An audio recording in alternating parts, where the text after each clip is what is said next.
definitely do this. Okay, erase this off. We don't need this extra stuff. So you just need to use the constructor. You don't need to understand what a constructor is. Just use this array along with this brackets. You just provide this brackets, and then you write your page's name like this. Okay. Then the services.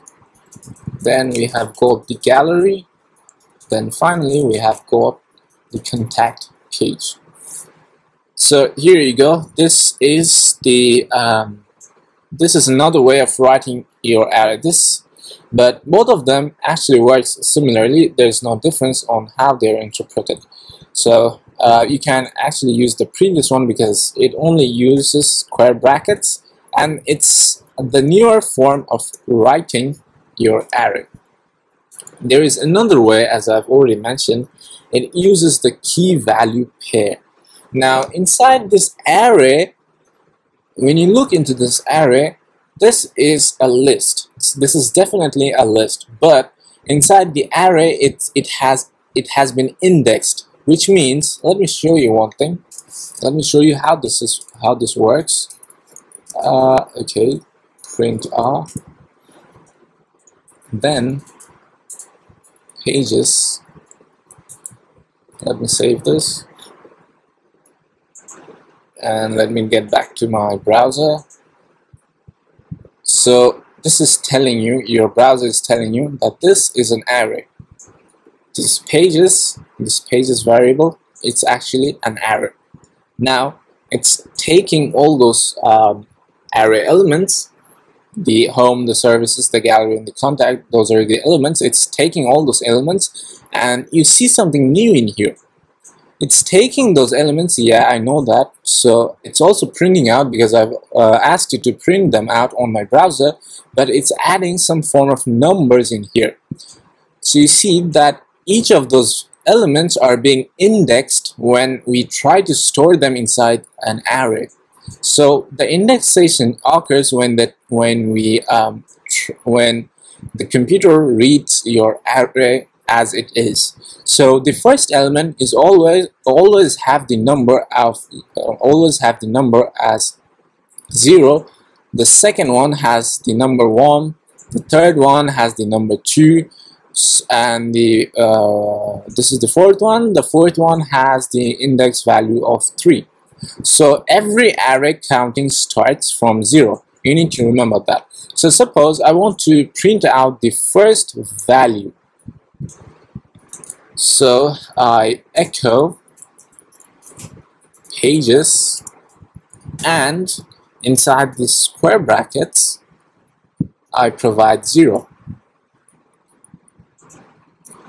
I save this and let me get back to my browser. You see it prints out home. Now because I've shown you, let me show you that again. Print R, and we have to pass in pages,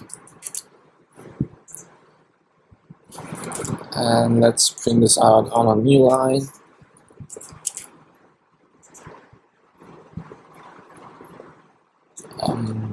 I guess it's not working. Okay, nonetheless, it's actually the same thing.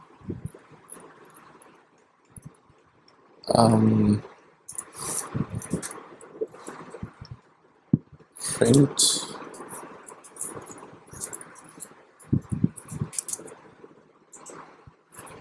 okay,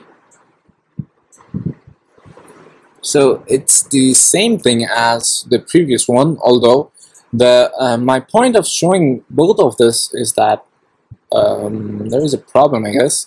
Nonetheless, let me show you one thing. So because we have received a list that has a corresponding value in number, we can actually take that number and call the value instead. So in a simpler term, if I try to put that in a simpler term, this first list will be given a value of 0. This first element perhaps in this list will be given a value of 0 by the computer or your compiler. This second one will be given a value of 1, and then the third one will be given a value of 2, the fourth one and the last one will be given a value of 3.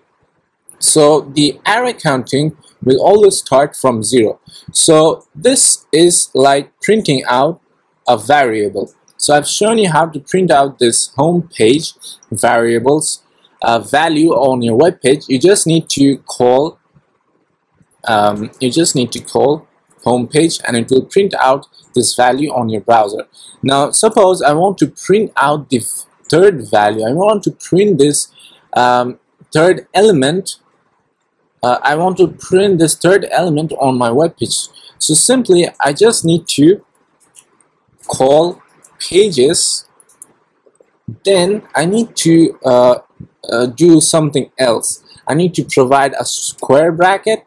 Then because this third element has an index value of 2, because the counting starts from 0. So this is 0, this is 1, this is 2. So this third element in the list has a value of 2. So I will provide 2 inside this square brackets. So let me save this. Let me just comment this out. And let me get back to my browser.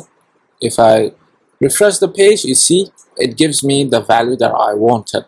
So because now if you try to print out the second value, like if you want to print the services, this second value, this second element, then you just need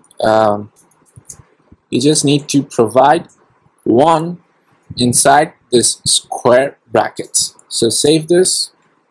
Let's get back to the browser, and if I refresh the page, I get the value of services. So that's how a list is created. Now there's another way of creating the list.